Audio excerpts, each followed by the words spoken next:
Hello, I'm Oral Gibbs, and welcome to Oral Gibbs Live. My guest with me is definitely not a stranger. Been around for many, many years. MP Pantophlet. How are you doing, sir? Hi, Earl. Again, thank you very much for having your program. Yes, I've been around for quite a long time. As a matter of fact, 20 years or so. Time goes by, but I love what I'm doing, and again, appreciate the time to be on your program. Well, thank you for accepting the invitation. Always Good will. having you. Always will. Once I'm able, I always will. All right. As you said, you've been around politics for 20 years. I thought it was longer, but but you've always been a member of the National Alliance, right? Definitely. And you're one of the senior members of the National Alliance. Definitely, Earl. That is true. How do you feel about the party today? Well, right now, Earl, if I look at how we started out to where we are today, I would be not telling the truth if I don't say exactly that there's certain things that are happening right now that I believe when it comes to the issue of how things are being done, important is what's being left out is the fact that we have to, as an alliance, stick to what we said. We have all been known to be what you call a social party in the essence of looking at people's interests, which is being done now, but not enough. All because I have to be honest, if you listen to the man on the street, and that's where people have to realize it is not what we feel or what we think, but what the man on the street is saying, they are not pleased. And it means if they're not pleased, it means that whatever it is we started out as a national alliance, getting the votes of the persons, get the majority seats most of the time in elections, it is not as it was in the past. So right now, I've had discussion with my colleagues, the younger ones and so on. I said, look, we have even heard during campaign 2020 that, get rid of the older heads, bring in the young ones and so on. And I said, look, one of the most important things, especially when it comes to politics or in any organization, is the issue of working together with those who have been there before. Because the fact is, you can study, go to university, get your degrees and so on, but there are those who have gone on before you have the experience of the physical things that take place that can assist you. So talk with them and so on. And so, unfortunately, in reality, that has not happened to the extent we want it to happen. I'm sure you realize in one of the meetings of Parliament where I call him our senior parliamentarian, just a year or two, 3 years above me, as a matter of fact, MP William Marlin, has stated, when it comes to one, the Minister of Rumi, as to what he would do if things are not done the way it's supposed to be done. And that came out to be very strong. But again, we discuss things internally. And I always say this, Oral, I don't surprise anybody. Whatever I tell you, I said, look, I'm going to say, Oral, I don't like X, Y, Z. If you don't do X, I'm going to do it this way. So you cannot say when it goes to the public that you didn't know. Right. You see, so, but right now, to say I'm pleased, no.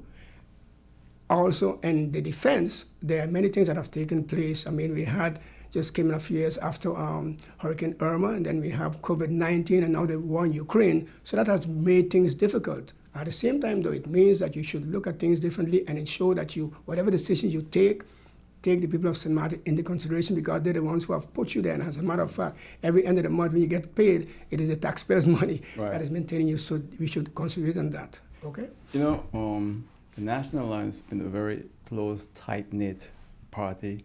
I was studying in America when the SPM formed back in 1979, somewhere there. Yes. And it changed to National Alliance. In 2003, that's when I started my first political career. Yes. Right. And it was a party that, if you was a member of that party, you died as a member of the party. You didn't jump ship. You didn't go independent. We saw a major shift in the last 18 months. And the thing is that, do you think that the party brought in too many young people? And that's the reason for that shift now where the party is looking so much like the problems that the old Democrat Party had many years ago? Let me say this. I won't say we bring in too many young people because the fact is, as time goes by, we are getting older, and I believe there's a point in time when we'll have to definitely say, it's time to allow the younger generation to take over. At the same time, though, what I realize is that, and I have to really give MP Marlin the kudos on this issue, and kudos in the sense of one of the big changes that we have had is when we call it the lynch law.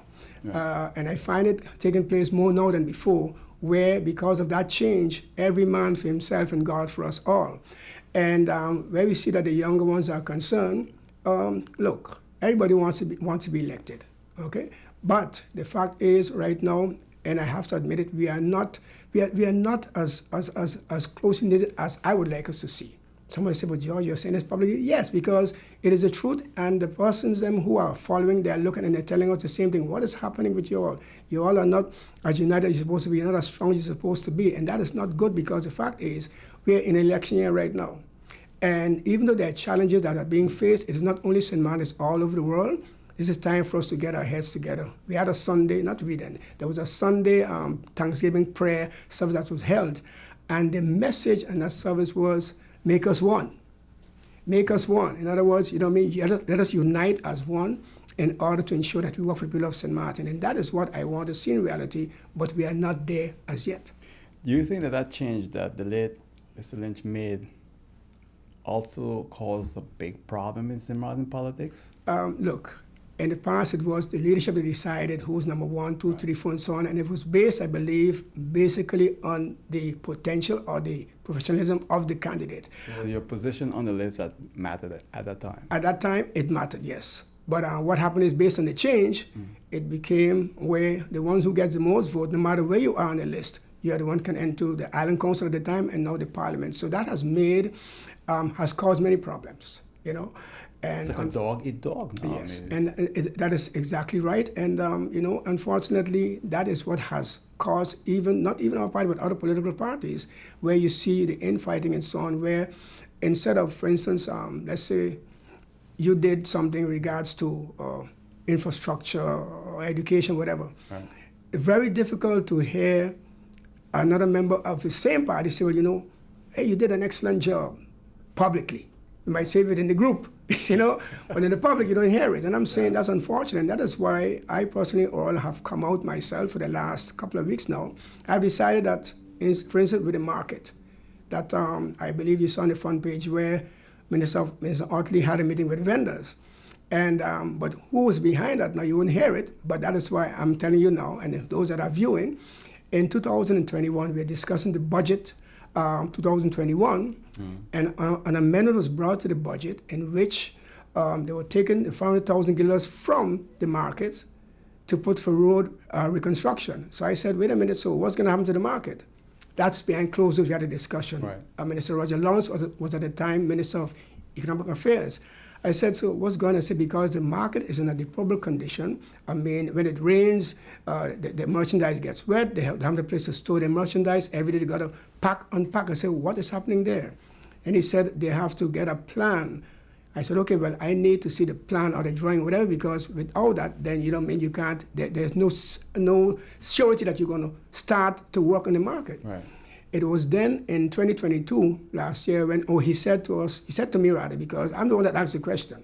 He said within 4 or 5 months, there'd be a plan. And then on the front page of the Herald, about 6 months or so afterwards, you saw where there was a beautiful plan, and it said that Royal Caribbean Cruise Line and government collaborated on funds in order to remodel the market. Beautiful. To follow up on that now, I said, wait a minute, okay, that's fine. I said, okay, but when is it going to start? Because you could have a plan also, but first and foremost, the money has to be placed on the budget, right, and you have to say when you're going to start. So when I saw this latest article concerning the vendors meeting, I smiled. I said, okay, but I'm saying I'm the one who pushed, and people have to realize this. Members of Parliament are the ones who have to supervise and control. Right. The daily task is the government. And I want to tell people plain, our role is important. Yes, we're not visible unless we go on TV, radio, or in Parliament meetings, because the minister is there. You can see him or her visibly. But sometimes they don't understand that we are behind the scenes. For instance, the bathroom behind the courthouse, that was closed for 5 months. You can ask the Minister of Roaming, the Minister of General Affairs. I've been on the case all the time. I say, look, it is closed. Why is it closed? Contract expired. Okay, fine. Why is it not open as yet? They need repairs. Fine. I say, it's still closed. Why is it not repaired? Then I said, okay, they have a new contract. And finally, I kept for 5 months. And then finally, it got open. But I did not sit back. But I'm not in the public eye every day saying I'm doing this. But I'm letting you know that there's someone behind pushing.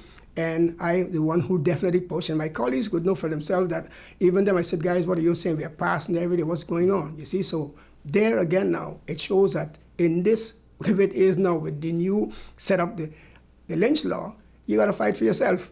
You know, and that's unfortunate because we ought to be a team, and if one gets through, it means that the team also gets through, and also it means the people also benefit. So it is not easy right now. It's not easy at all. So Curacao didn't make those changes at all, right? No, Curacao. You know, and the thing is, people find that it is good this way because the leadership putting who is 1, 2, 3, and 5 is undemocratic. I don't think so.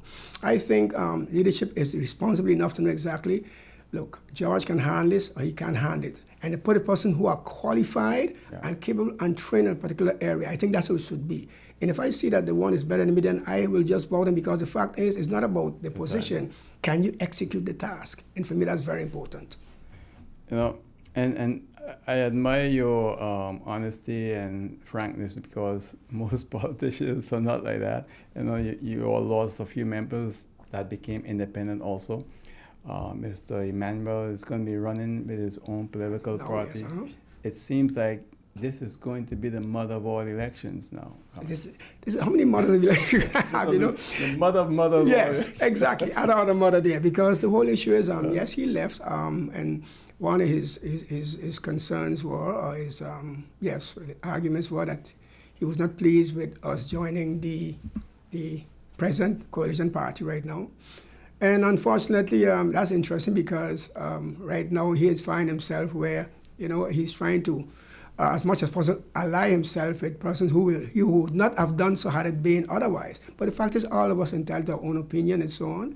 We lost she left also Ludmila Duncan and so on. I find that was unfortunate because she's someone who I believe has potential to really assist the party regards to laws and policies. But again, everyone has their own reason for doing so.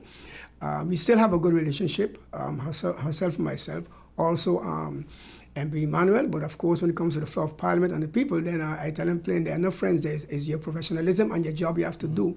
And if I find that you're going off track when it comes to information to the public, I'm going to correct you because we ought to ensure our role that we talk about it publicly to the people, tell them the truth, what it is, and don't play politics. Politics is a game that is played, but unfortunately, I'm not good at it. I'm going to tell you how it is because why? I got a message from someone I don't know who it is, and they were not going to vote. They had no plans of voting. But somebody asked them on my behalf if they consider myself. They said, this is what they said. I'm going to paraphrase because I can't say it verbatim. They have known me for quite a long time. I was very weak, you know. Very weak in the past, so now I'm bronco, you know. And if it's any person that voted, definitely, if I run, they'll vote for me. So I find that was was very nice to hear that because, again, they said I'm consistent and committed.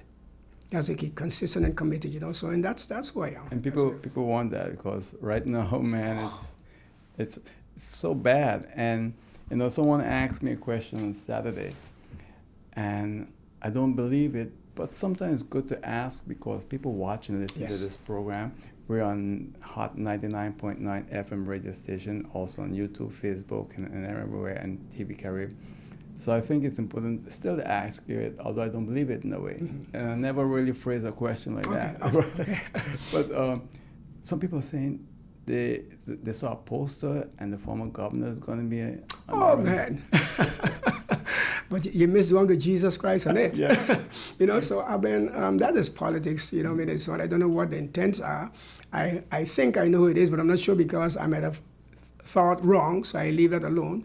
But again, these are the things that happen and so on. And social media, is a very good tool, but can be also a dangerous tool, you know, and it can also play in the minds of people. So again, you have to be very careful what you put out there. It cut both ways. It cut both ways. Exactly. Yeah. Exactly. You know? So to the issues now confronting St. Martin. Many. Right. And the thing is, which issue is top on your mind right now? Well, the one that I'm definitely going to continue pushing is the issue of debt cancellation. You know, for a fact, I'm going to push that. And why I say this, I can remember when in 2021, 2020 as a matter of fact, we were doing the budget of 2020, and in the documentation I saw where the International Monetary Fund mentioned in the report that the St. Martin government cannot continue to accept loans because it will affect their GDP.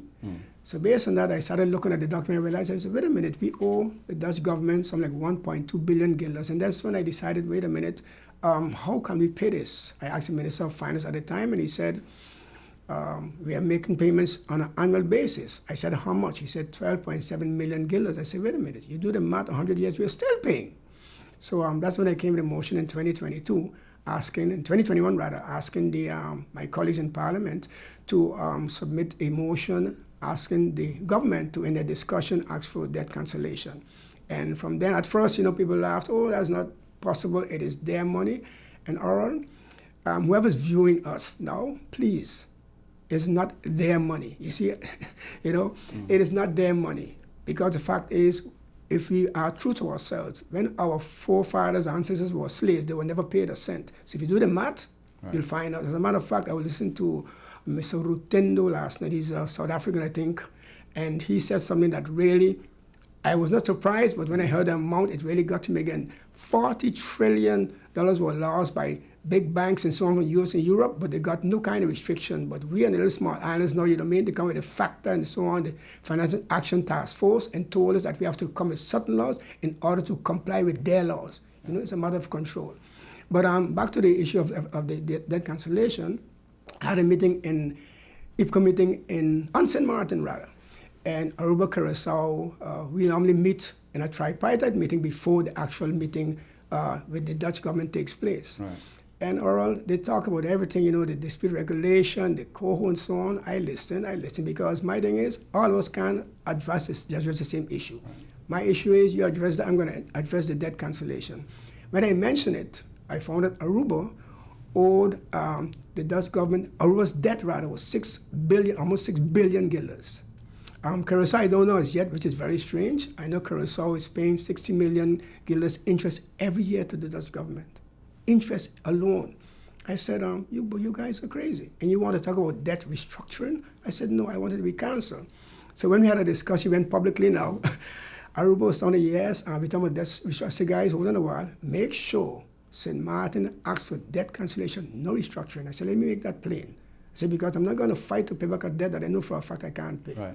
Now, I heard recently, I think it was 2 days ago now in the press briefing, that Aruba is still talking about restructuring and so on because they have to pay 900 million guilders by October this year. St. Martin's 300 million. I do not know how much Curacao is. But the fact is, I said, look, guys, again, maintain one thing, debt cancellation, because that money can be used to invest in our economy, So that's top of my list. Of course, there are other things that I have working on, for instance, like I mentioned the ZBEC off the air, but ZBEC, what is hurting the people, Oral, you and I know it for a fact, is the cost of living, food. But before you Yes. go to that, I think you need to explain to my audience because many people are not aware and don't know the ZBEC issue. So very briefly. Yes, let me do my best with that. Yes, and it's quite a historical issue. But yes, basically what I found out, Oral, in 2010, 11 more or less, there was an agreement signed between the Harbour Group facilities and Royal Caribbean Cruise Line to develop, I think, 3,000 square meters of land at the harbour. ZBEC somehow came into an agreement also with the same harbour for the same piece of land. When a different project. A different project, exactly. And when they found out, instead of the 3,000, they were only going to get, I think, 1,000 or whatever square meters, if I want to use that term. So what ZBEC did, wait a minute, say, guys, but you did not tell me you already had an agreement with Royal Caribbean Cruise Line. So, of course, the next step for ZBEC was quotes. But we had a minister then, I think it was Dennis Minister Richardson at the time, Dennis Richardson, and in answering to Parliament, one of the things he said, if we go to courts, it might cost us much more than the 10 million because you're looking at maybe 5, 10, 15 years court case can cost us much more. The 10 million was a settlement. Exactly, a settlement that we had, which the harbour had, of course, with ZBEC, but you know who paid it for us? But that wasn't that paid it. And then, but in reading the document, I realized that the harbour had paid back to SZV 60-day with, I think, about 5% interest. So, they got more than what they bargained for, but that's one case. But then I found out last year now, a letter was sent sometime in April by ZBEC representatives to the harbour cruise facilities, a former politician, and two members of the ODP. That's the name. I won't call their name publicly because, you got to be But very these discreet. are big businessmen. Yes, big businessmen, exactly. You know what I mean? And basically, what Zebek is saying, because of how that deal went down, we could have earned something like $97 million on that project. So now they had a court case that took place in June of last year. But what the outcome of that court case is, I do not know. But right now, as we speak, we have $100 million, let me call it, lawsuit hanging over our head. And the $10 million was paid by the taxpayers, and again, it's going to fall on us. Why did I mention Zebek? Is that things coming at the harbor. Okay, so not only Zebek, there are other companies working at the harbor. Now, the food now that comes at the harbor, one of the things are, if the price on the food is expensive, if person have to be paid extra, for instance, let's say I have a company, I bring in, let's say, merchandise, okay? If it's, the freight should be, let's say $150 to take a small figure. If I got to pay Peter, Paul, James, and so on, right, it's going to go up, right, and I'm going to pass it on to the consumers. So that is why I'm looking at that issue, not only because of what transpired in the past, but the fact is, how can I lower the cost of the foods that are coming in order to increase the purchasing power of the people? And so that's why it's one of the things I'm looking at. And Oral, before I let you ask me another question, Island Council days, Oral, I asked a then minister, a commissioner of economic affairs, I said, who's controlling the prices or invoices when they come? Because according to me, you at the harbor, you must be able to get an invoice as to know what's in the containers, right, to determine what is what. And then I was told by that person, if I want him to put controllers in front of every business, So I never forgot that response, because I said from then I was kind of curious as to who's controlling what. But of course, that's where we are today. This whole issue of the harbor is a very complex and big issue that's going to take years before everything is resolved. Oral, let me say it this way. There are those who know what is happening, information that we can be given to authorities or government or whatever. We know court cases that took between by the former CEO or CFO of the harbor that was cleared and so on. But again, you have to look behind how can I go from being almost totally guilty to, totally clear of that I am free, where something went down already. And I can't put it, also because the Dutch, how the Dutch deal, Oral, we should know based on history, that is nothing for nothing, you know what I mean? So if me and Oral are partners and I can get myself on and put Oral in there, then I'm gone, you know what I mean? So what really went down, we don't know. That's myself just saying, hey, what really took place? So I'm just throwing some out there, Oral, but again, you never know. I look at too many movies, I think. But look, you're a member of parliament. People are saying the same thing that you're saying now, but it's like questioning our legal system, because the court found him not guilty on appeal. So I guess the court's decision must be respected. Well, of course, look, I look at it this way, and we have the law, okay, the law, and I've always said that those that make the law know to manipulate the law because they made it, you know what I mean?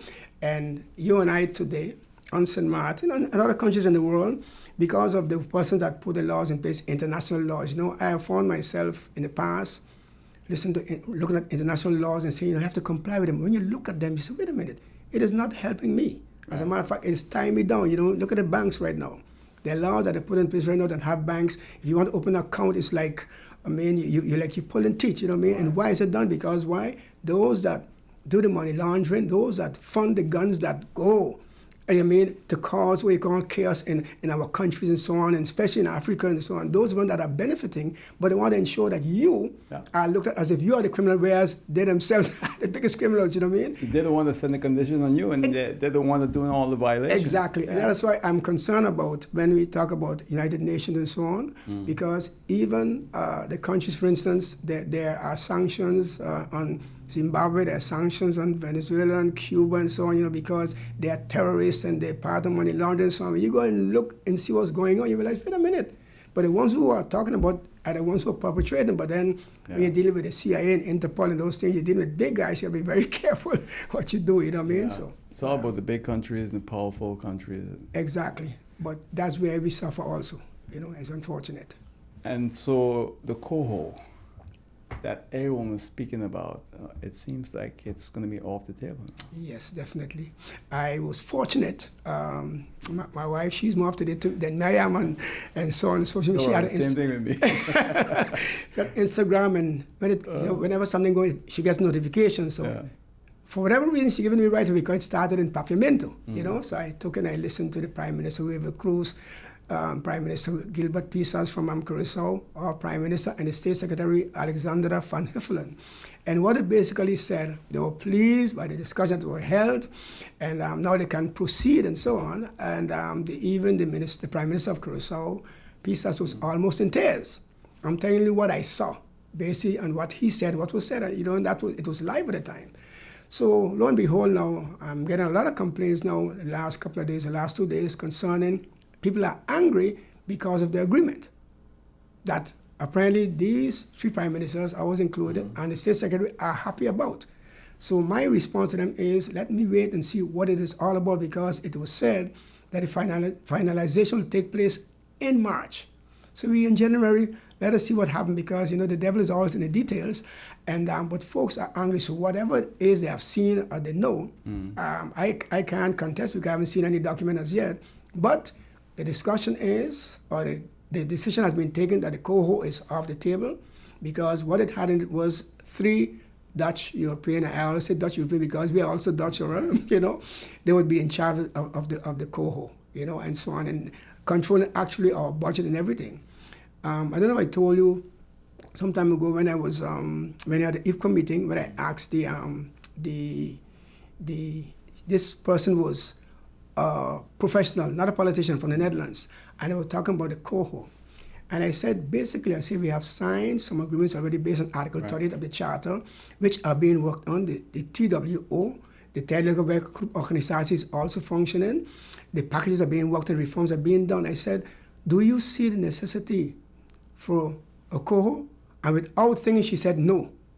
And then not her colleagues, because she's not a politician, how many politicians, you heard them mumbling in the background as if, why did she say that? But it's a fact. That was my only question, oral, and now to hear today, it is off the table. So all I'm saying, we have the agreements that we can sign amongst ourselves based on Article 38.1. Let us do that and then come together and then not allow the Dutch Kingdom Council of Ministers, because they're off the table too.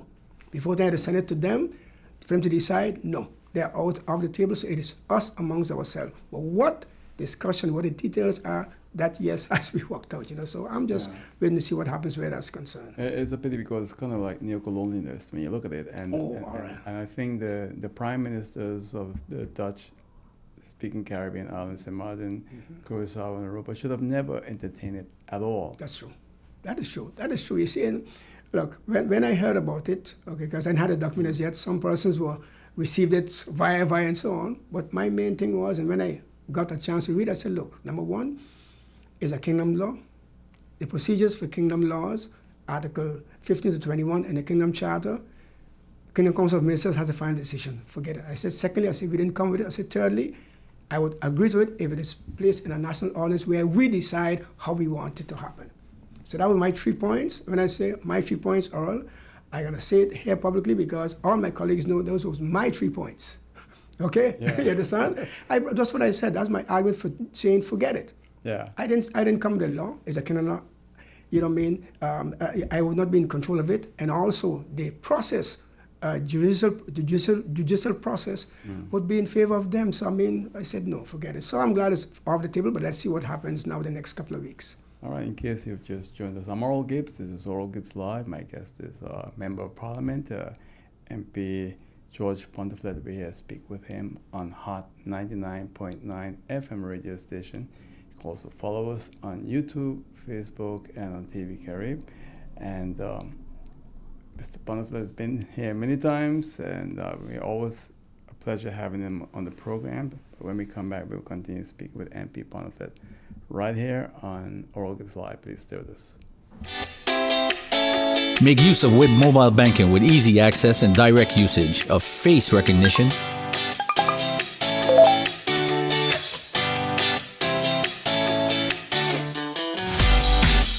PIN code,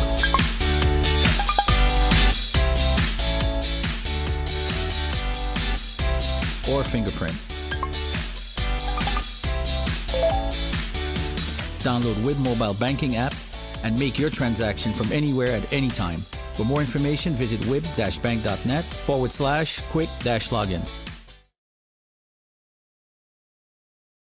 And you can advertise on Hot 99.9 FM radio station. Give us a call at 520-6070. That's 520-6070 if you'd like to advertise on Hot 99.9 FM radio station. 24 hours operation right here in St. Martin. My guest is Member of Parliament MP Pantophlet, and we're here to speak with him about all the things that politics, right? And the apology. That's a good one. Yeah. So MP, you know the King will be here in February. I'm laughing. Go ahead. Let me let you ask your question. I'm sure you're going to speak with him, right? He's going to meet with Parliament. No, definitely not. No? No. Somebody said, well, George, you should speak to him. I said, no. I read an article that, of course, that I guess is alluding to him. He wrote it. It appeared in the daily newspaper, and I was not pleased with what I heard. Oral, we know the Prime Minister did an apology. We had minister here and minister in Curacao and so on making an apology, which, but the most important thing I did not hear is the matter of reparation, which, they didn't mention. But why do I say this? The King said, and when I read it, I agreed with him. He said he is not responsible now for what happened in the past with slavery. And it's true, he is not responsible. But he's benefiting up to now from what happened in the past. So, you want to do a 3-year study to find out what? And then there are 200 million euros put aside to do marketing and training and investigate. No. So I don't say, look, if I go, because normally I've met him on 2 occasions, and the issue is they line us up like we in an army, and then, he passed, and then you got to shake his hand and so on, I wouldn't even shake his hand, so I'm not going to go. I'm going to tell him plain, even if my name is listed down, I'm not going to be there, so don't waste your time. Because I accept the fact that you are not part of it, but you are benefiting up to now from it. If you just say, yes, I'm not part, but I'm benefiting from it, then it's fine. They put aside the carriage, and they put it away right now. But I'm saying, if you don't acknowledge that, then why do I have to shake? What are you doing for me now? You want to shake my hand and tell me what? Promises? No, not at all. And something I also mentioned, or when I wrote an article about it, because reparations is going to take a while. So whatever you want, South Africa have not received reparations up to now. Not up to now as we speak. South Africa 29 years ago, The Caribbean islands are still fighting. So Hurley Beckles, who's head of the reparations committee, they're still fighting. I'm saying to my government, look at the low-hanging fruits. What are the low-hanging fruits? Because reparations means calculation as to what more or less financial-wise you can collect. I said, no. The low-hanging fruits for us is the debt we owe the Dutch government right now. 1.2 billion, cancel that. That's part of reparation. Let us start there. The money is owed to APS and SVV by our government. Pay that off, because that's investment for St. Martin. That's what I'm looking at. People say, George, is that possible? Isn't that what, 125 million yes, over there? Exactly. So come on, Oral. For me, that is, if you're apologizing, I understand reparations take a time, but these are the low-hanging fruit, because the figures, you know what they are. So let us start there. And that's my argument. People say, George, what are you saying? I said, look, I'm going to say what I have to say, do what I have to do. Because the fact remains, I cannot wait another 10 years reparation. The people of St. Martin have to eat now, not tomorrow. You know what I mean? Yeah. Not tomorrow, now. So that's what I'm doing right now, and I'm looking at that, and I'm asking colleagues to support me. As a matter of fact, I met with, Miss Napolina Richardson. Yes. Man, I listened to her, gave her a discourse on slavery and so on. I mean, I didn't know she had all that knowledge. Or, so I'm trying to see if I can get her. I haven't talked to my colleagues, but get her into Parliament to give us a lecture or what you call a speech on what it is we should do. Because the fact is, following the system we are in now, regards to talking to the Dutch government and dialoguing and so on, they're going to dance us around for the next 40, 50 years if we don't take action or say, wait a minute, let us stop this. I told the Minister of Finance and my colleagues, I said it on the floor of Parliament, the 12.7 million that we are paying, stop paying it. Yeah, but I said, stop paying it. I said, we should have organizations in Martin, big companies who can manage that money. Yeah. You know what I mean? Let us take action. But then they're afraid that, yes, what would happen because don't get the money, then how long will do this? Let them do what they have to do because this is no longer the dark ages where information stays behind closed doors. We have social media and expose them as to what they're doing and who they really are. But again, it takes courage, it takes guts, you know what I mean? So it takes a lot of courage to and stand people, up to that. And people, the important thing I told them, I said, if the people don't support you, then you got a problem. Yeah. And I am a bit disappointed because when I talk about debt cancellation, I didn't hear much support out there about it. I said, but it's not for me, it's for all of us. But I had the leader of the PPA, and she was saying that was something that she also supported many years ago. I honestly, I can't say no, but I can't recall. But in all fairness, though, I'm hearing when we had the apology, before the apology, after it came out, before it came out, I heard talks in Curacao, Aruba, and also certain places in the Netherlands, organizations, and also Suriname talk about debt cancellation. But you've been the most vocal of it all. Yes, because I keep telling people all the time, there are little things that you can do. There are also big things. Debt cancellation means money you can invest in your country, you know. And right now, the social issues. Look at our schools. We have 6 years now, and 2 or 3 schools have been repaired, and some not even built as yet. And you find that is good? No, I'm sorry. No, you're right. Driving to Mount Beniel Hill, the school up there. Come on, you know, 6 years after the fact. You know what I mean? So I'm saying no. You know, NRPB is doing fine, but my issue is things are going too slow. It can go much faster. The system that we are in with regards to the World Bank and some of which have been placed on us by the Dutch government is what is hindering things. Yes, oral, money has to be spent seriously and so on. And saying about money spending, I was glad to see that the CFT in a report stated that they see progress in the financial management, which I find is a good thing, but more can be done at the same time. But again, money is what we need. You can say whatever we want. It make the world go around. Or, you know what I mean? So let us don't hide that fact. Nothing happens without money. Nothing exactly. You know. So that's why I'm pushing that, and I really hope I get more support from my colleagues and those in the community on this effort. Could it be that when people look at government and they look at Parliament, here you have the government responsible for the day-to-day operations of St. Martin and Parliament, who's supposed to oversee and pass legislation, and you look at the two of them. It's been 3 years of fighting and 3 years whereby you'll think that the coalition government is a different government than the one that runs the day-to-day operations of St. Martin. And what that has caused on St. Martin is that a lot of people no longer have any confidence in politicians. That saying that they didn't have a lot of confidence before, but now it's almost zero. And a lot of people, like you said earlier, they don't want to go out and vote for the next election that's coming, that's constitutionally due by the end of this year.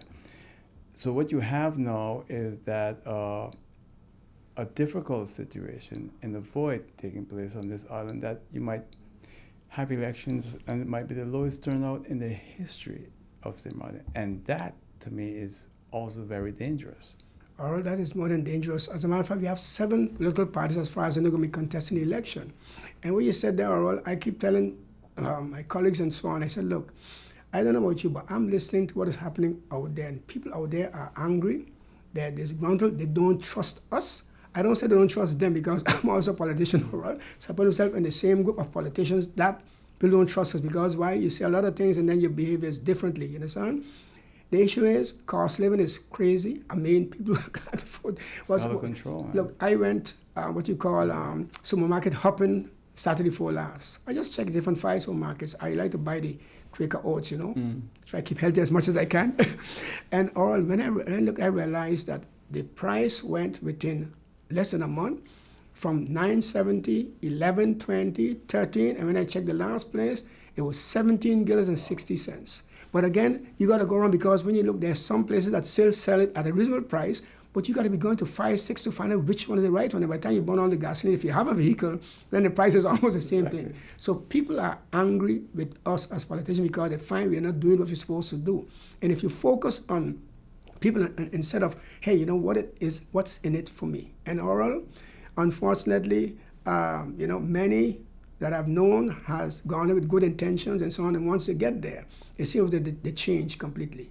And I told them plain, I said, look, I'm not change, because the fact is, I have one mission in mind, and that is to do what I'm called to do, represent people of St. Martin in whatever area I can represent, but I can't do it alone.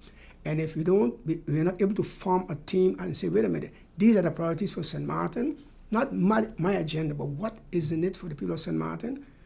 Election coming oral, I'm afraid the turnout will be less than what it was last time, and that is not good, because you'll find the majority not having a voice in what's going on, but at the same time, their needs are not being met. And oral, I would even go as far as to say this. Our young people are the ones who are supposed to be the future of tomorrow. Right. But if they're the ones who are more disgruntled, I'm saying it can be very scary the next few years for us as politicians if things don't change the way it's supposed to change. And I'm saying that in all honesty and fairness, all, because you can't keep the fire under the pot and don't think it won't boil over. You can't. They must see a change, and they're not like you and I, being more conservative and so on. No, not today. The generation from the 1970s, the 1980s, the 1990s, in the 2000s, they're completely, totally different behavior, you know what I mean? So you got to be very particular in what we are doing. Let me ask you about GEBE. The Minister for me is responsible for GEBE. It's been an issue now going almost a year. Mm-hmm. And a lot of people are wondering what's happening.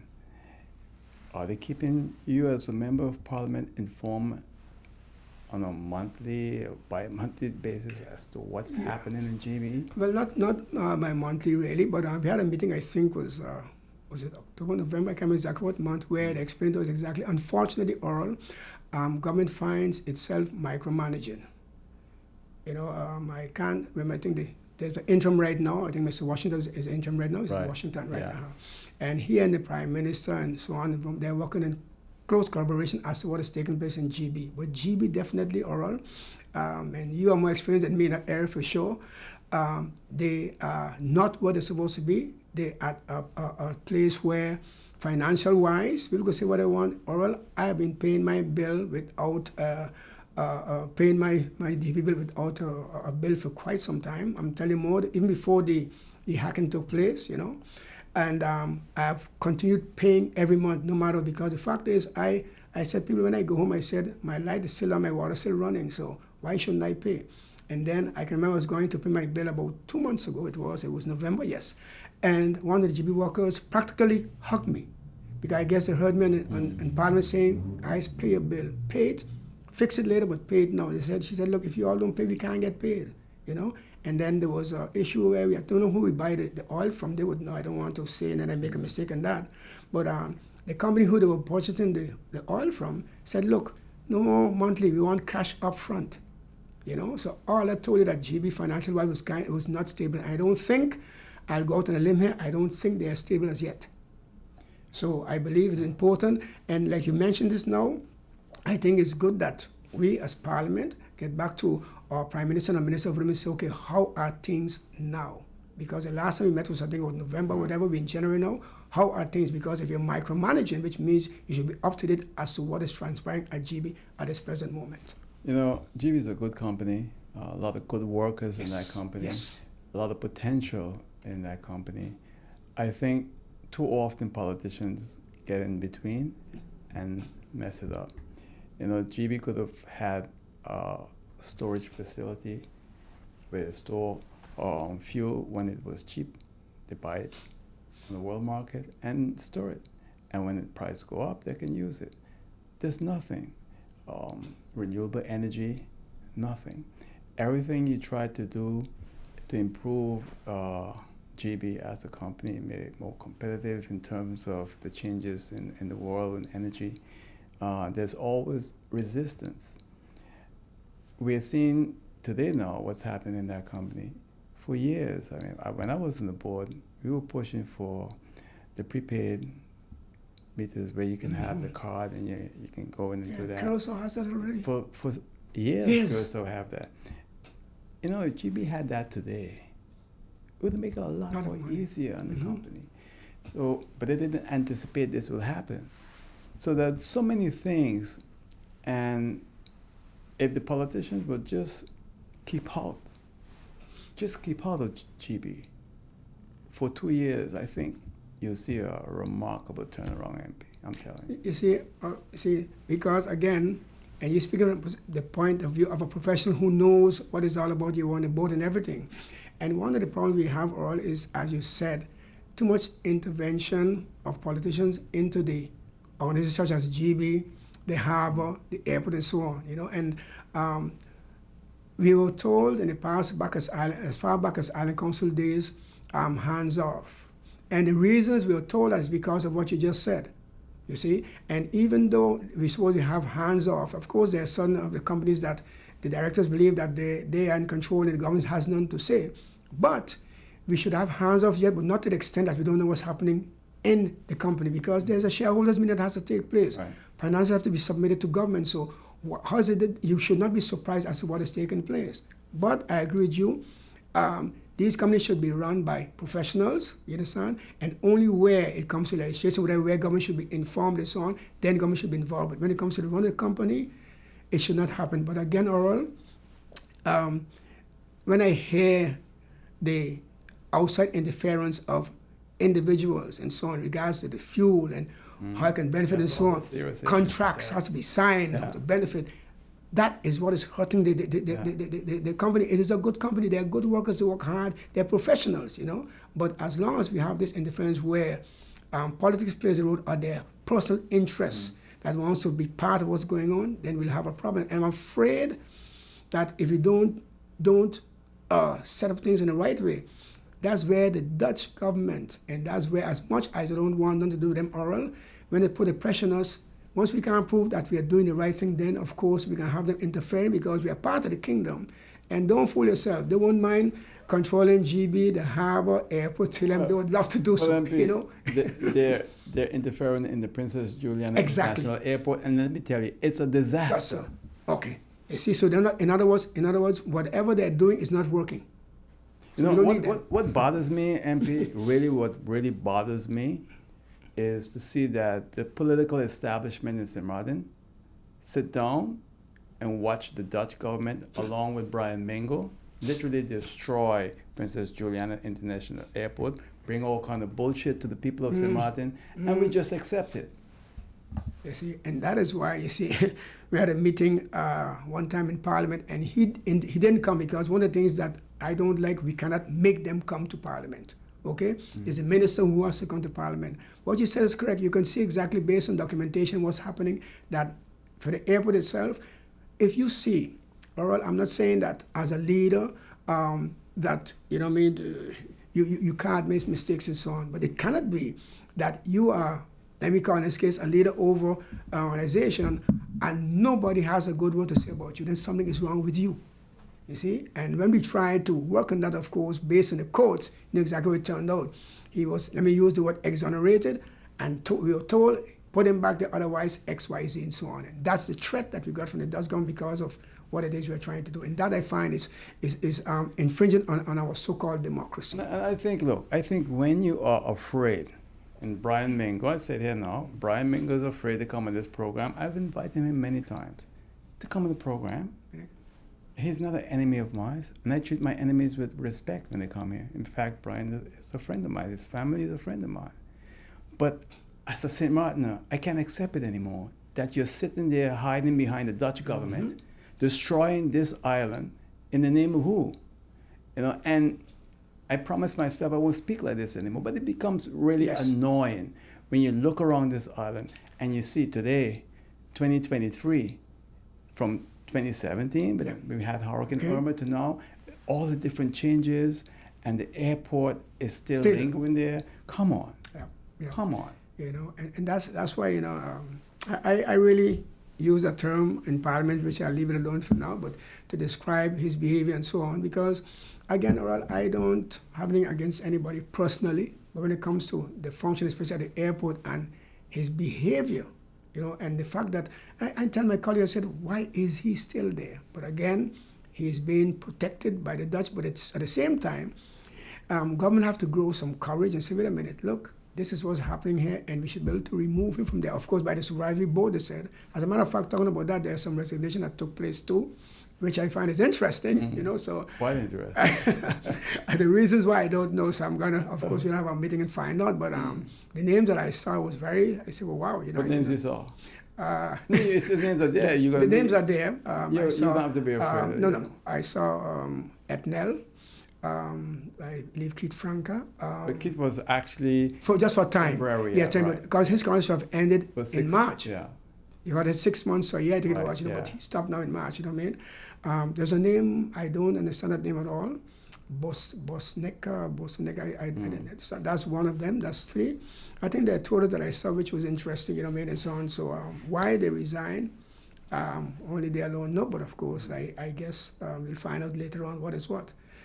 I said to a friend of mine, where we were discussing the same airport issue, we should have the SOB do an internal investigation as to what is going on and then come with figures as to what is happening, because the airport again all went from super rich to beggars. Yeah. You know what I mean? So what happened? And why is it that the big and mighty, powerful, all-knowing, best-doing Dutch cannot fix this? Why is it taking so Not long? want to fix it, and why is it that we have one of our own as a stooge being manipulated in this whole thing? And it's a shame. It's a shame because I know Brian, and I know Brian's father well. I know Brian's father would never gone for this crap that we're going through right now. It has to stop. And I think you all as politicians, if you all don't take care of this airport problem in 2023, there's going to be a big surprise in terms of who is going to run this country from there on. And that I said, that's my concern. And I told them, even in a meeting, I said, look, right now we're taking our time and following Dutch system, Dutch procedure. I said, guys, if we keep on this course, by the time we become so-called independent, they'll be controlling everything in St. Martin already. So I said, there's some things we cannot sit down and discuss with them in dialogue. There's some we have to take action. I saw a movie called Emancipation. John Brown, white man, he said, they sent a whole army, a regiment to get him removed from a castle or whatever he took over. Yeah. He and some like 8 or 9, I think it was 10 or 15 of them. And they asked him, they said, are you going to give up? He said, no. He said, look, he said, there's certain battles are won, he said, by writing a letter on paper, he said, but the others are won by blood and tears, he said, by the bullets, he said. So it sounds harsh, but it's not everything I can sit down with somebody and discuss, because they have the upper hand all the time. Yeah. And you're not going to win by following their rules and their laws. You're going to start do your own. So I really hope it comes at that point sooner than later. The point I'm making here, MP, is that the Dutch was supposed to do it better than us, okay? Hey, they're doing it worse than us. Regina Lebega was there, and when she left the airport with a great operation. Maybe not the best, but a great operation, I think. Yeah. I can't say the same thing for the Dutch government right now, because let's be real. It's not Brian Mingo that's running the Princess Juliana International Airport, all right? We all know who it is, but it has to stop. And the people of Cimarron deserve better than that. You see, again, and this is where, again, my argument is, do they trust us enough for us to take harsh decisions and so on their behalf? They don't have to trust us, period. I feel, after all these years, we don't need their trust. We have to trust our own people to lead us the right way. Okay, but I'm talking about our people that do it. Yeah. Our people trust us, to take it, because it will have consequences, Right. But we have to take a stand, because, as you mentioned, things are not going good. It is costing us more in the long run. Yeah. You understand? Because, Who's going to pay for it? Taxpayers. The taxpayers. You understand? So that is why I'm saying action is an issue, and it speaks louder than words, So I'm going to keep pushing my colleagues. I tell them already that we have to be courageous and so on, and work on behalf of the people. Sometimes they will not see it now, but they'll see it later on. That's the key thing that I believe should happen. Well, so election is constitutionally due by what? November? January 2024, right? Yes. But, so you're gonna run? Yes, I will. Definitely, I will. Yes, I have unfinished task. You can't jump out at this time. No, I can't. And overall, my wife, she could tell you, and women look, all people see us, but they don't know the wives we have behind us, pushing, and sometimes at night I'm sitting down, it's 11:30, 12, and so on. So she wakes up, she said, well, you still up? I say, yeah. And she said, what are you thinking? I said, I'm thinking about persons who have no roof over their head, no job to go to, no food on the table. I said, I said, because every end of the month I get paid. I don't have to worry about those things. I said, but there are people who are suffering. So I said, that is why I can't rest easy, because that is happening right now on St. Martin, an island that I believe has everything we need for all of us to benefit. You know what I mean? So I said, I got to do what I have to do. Well, it's always a pleasure having you here in the program, and hope we can have you back again sometime soon. Definitely. And we have 30 seconds, all yours in close. Yeah, thank you very much for having me, Oral. I hope the viewers have been informed. Of course, I'm sure that there are some who might not be pleased, but I'm not here to please person, but do what I have to do. So I wish you all the best for this New Year's 2023. Remember, we are our brother's keeper. Thank you, MP, and all the best to you and your family for this year also. Thank you very much, Oral. And that's it for now. See you next time on Oral Clips Live on Hot 99.9 FM radio station right here in St. Martin. Bye.